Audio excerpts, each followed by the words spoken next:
우리가 주택임대차 보법에 네. 갱신요구권이 있지 않습니까? 아, 그렇죠.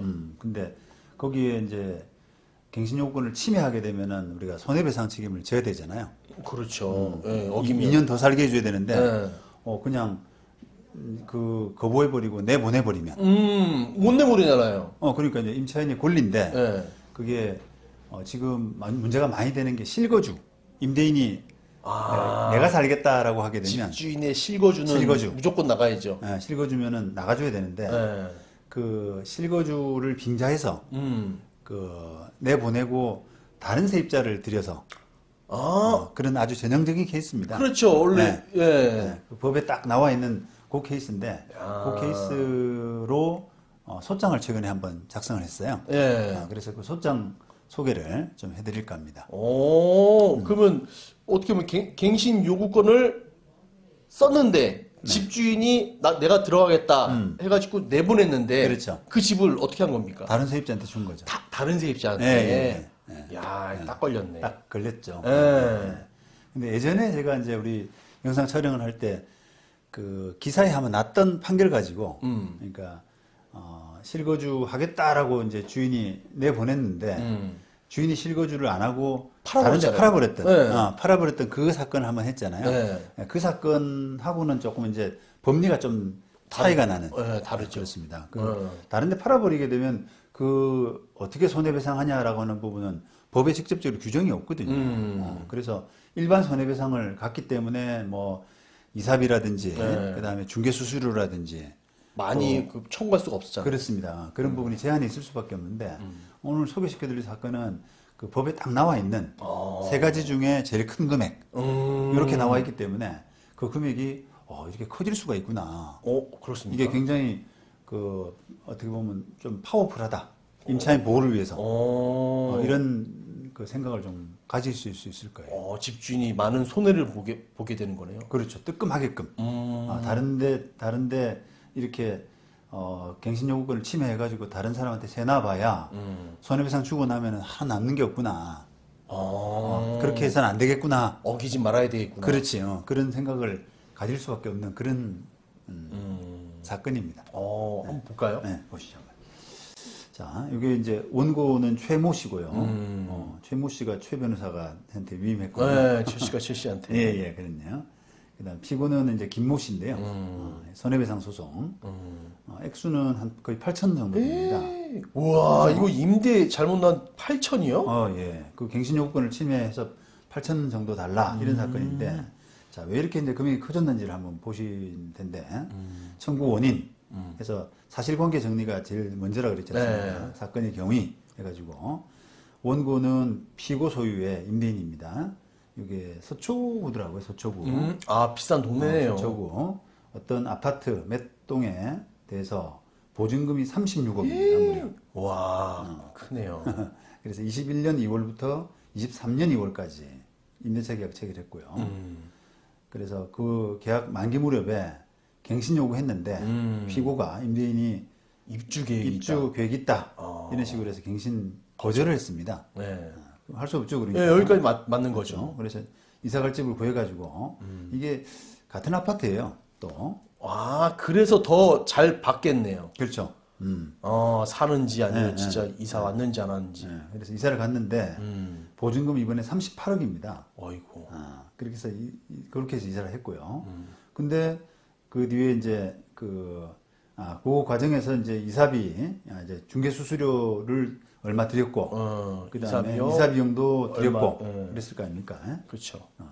자, 그런데 실제로 이제 그 임대인은 실거주하지 않고 다른 사람한테 임대를 했는데 보증금이 40억입니다. 와. 그러니까 36억 넣고 있다가 4억 올리려고 4억 더 받고, 올리려고 나가라 그랬군요. 네네.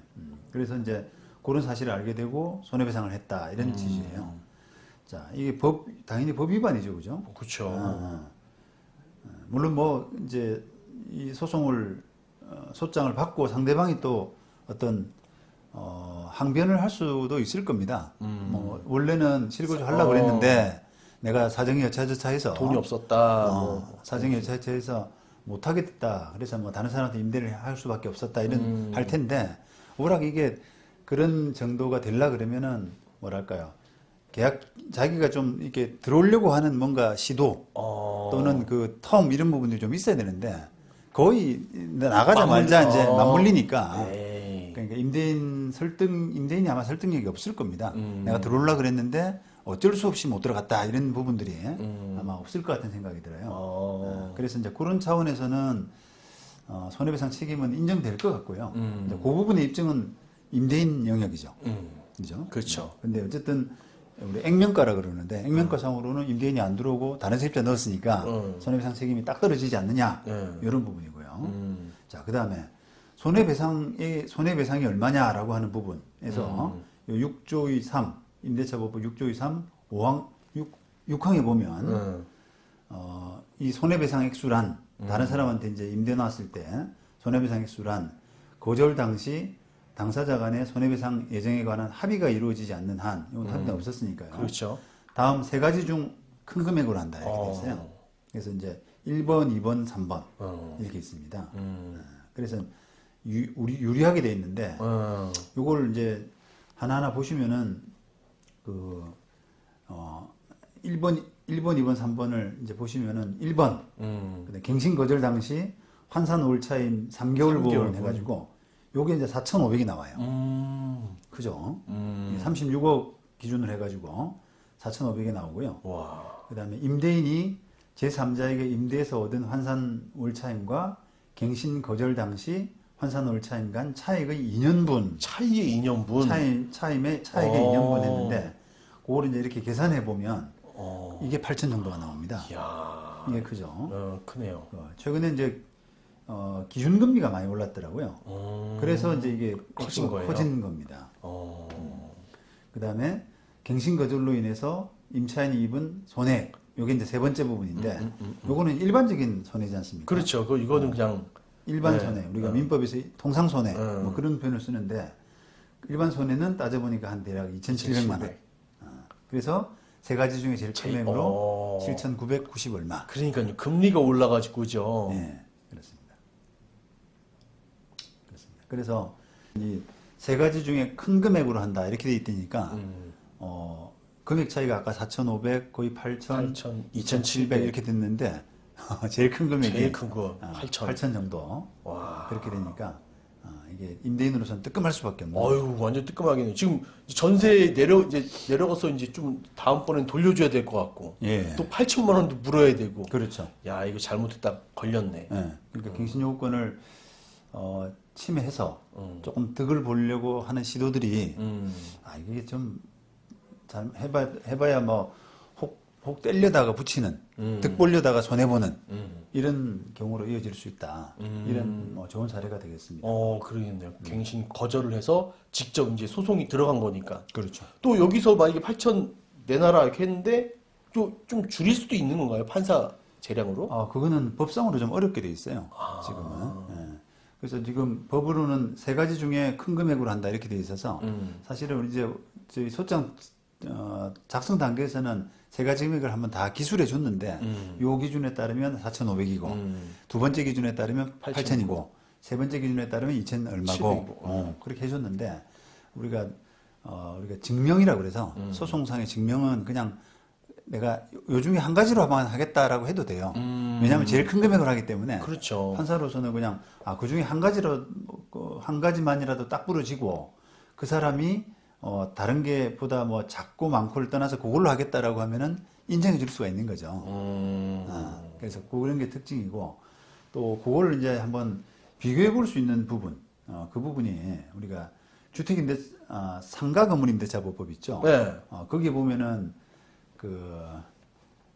권리금 회수 청구권 네. 있잖아요. 있죠. 그런 부분을 임대인이 침해해서 거절해가지고 예를 들면 이제 세입자가 나가면서 내가 다른 신규 세입자한테 못 들어오게. 넘기겠다라고 했는데 안 돼. 이렇게 해가지고 그걸 방해했지 않습니까? 그러면 손해배상을 해야 되는데 네. 그 손해배상을 하는 기준이 그 법에는 뭐라 돼 있냐면 네. 다른 세입자한테 넘기려고 했을 때 받으려고 하는 돈 있잖아요. 네. 세입자가 네. 그 돈하고 그 다음에 권리금 회수 청구권 그 이제 계약 만기 무렵이죠. 그 무렵에 평가된 그 객관적인 권리금 액수 권리금 액수 하고 그럼 간평을 해야 되는 거예요? 그러니까 그 중에 적은 금액을 넘지 못한다라고 돼 있거든요. 그러니까 사실은 적은 금액으로 생각해 보시면 되는데 적은 금액이네. 적은 금액. 그러니까 이제 그런 경우에는 두 가지를 다 입증을 해줘야 돼요. 내가 얼마를 받으려고 했는데 그 금액하고 받겠다. 그다음에 객관적인 권리금 금액하고 두 가지를 다 해야지 적은 금액을 청구할 수 있잖아요. 네. 근데 이 주택임대차보호법상의 그 아까 갱신요건 침해는 세 가지 중에 큰 금액으로 한다라고 되어 있으니까 그 중에 뭐 한 가지만 하면 됩니다. 원고 입장에서는. 형벌적인 거네, 약간. 더. 입증의 어떤 구조상 그 중에서 한 가지만 딱 청구를 하게 되면은 그게 제일 큰 금액이거나 아니거나 이런 게 되잖아요. 금액이. 그러니까 판사는 한 가지만 입증해도 그냥 그래? 그럼 내가 뭐 그게 제일 큰 금액이든 아니든 간에 그거 청구하는 거지. 그럼 내가 인정해 줄게. 이렇게 되는데 상가 권리금 회수 청구권은 두 개 다 비교해서 작은 금액으로 해야 되니까 두 가지를 다 해야 돼요. 이해되시죠? 네, 이해됐습니다. 예. 그런 부분이 좀 차이다. 그런 부분을 느낄 수가 있죠. 그리고 예전에 이제 소개시켜드렸던 그 갱신요구권을 침해해서 매도해버렸던 실거주 할 것처럼 해놓고 매도해버렸던 그런 경우는 아까 우리 통상 세 가지 손해 중에 제일 마지막 맨 마지막 그 손해밖에 안 되잖아요. 그러니까 금액이 얼마 안 됐죠. 그러니까요. 그때도 굉장히 금액이 큰 아파트였는데 그렇습니다. 네. 차이가 확 나는 걸 우리가 느낄 수가 있다. 그래서 갱신 요건을 어기면 안 되겠네요. 네, 그래서 이 법이 이제 어쨌든 갱신요건 제도를 만들고 그 갱신요건을 침해하지 마라라고 하는 뜻으로 이런 손해 액수를 크게 이렇게 좀 크게 잡은 거죠. 임차인을 위해서 유리하게 해준 거니까 그 서로 임차인이든 임대인이든 그런 부분에 상당히 주의를 좀 하셔야 됩니다. 네. 그리고 지난번에도 말씀드린 것처럼 실거주 할 것처럼 해놓고 그냥 팔아버린 이런 경우에도 조금 손해배상 규정 자체가 조금 이제는 조금 개정돼야 되지 않나. 좀 확실하게 좀. 그러면 뭐 실거주 하겠다 그러고 내보내놓고 임대한 경우하고 그다음에 매도한 경우하고 차이가 너무 액수가 나버리게 되면 이게 좀 형평이 안 맞다는 생각도 들거든요. 그렇죠. 그래서 다 집주인 마음대로 한 건데. 마음대로 한 건데 이득 보려고 한 건데. 이득 보려고. 그러니까 그런 경우에도 조금 법이 매도한 경우에도 바뀌어서 임차인을 위한 이게 아까처럼 큰 금액으로 한다. 세 가지 중에 큰 금액. 한다. 뭔가 이렇게 규정이 좀 돼야 되지 않을까 그런 생각이 듭니다.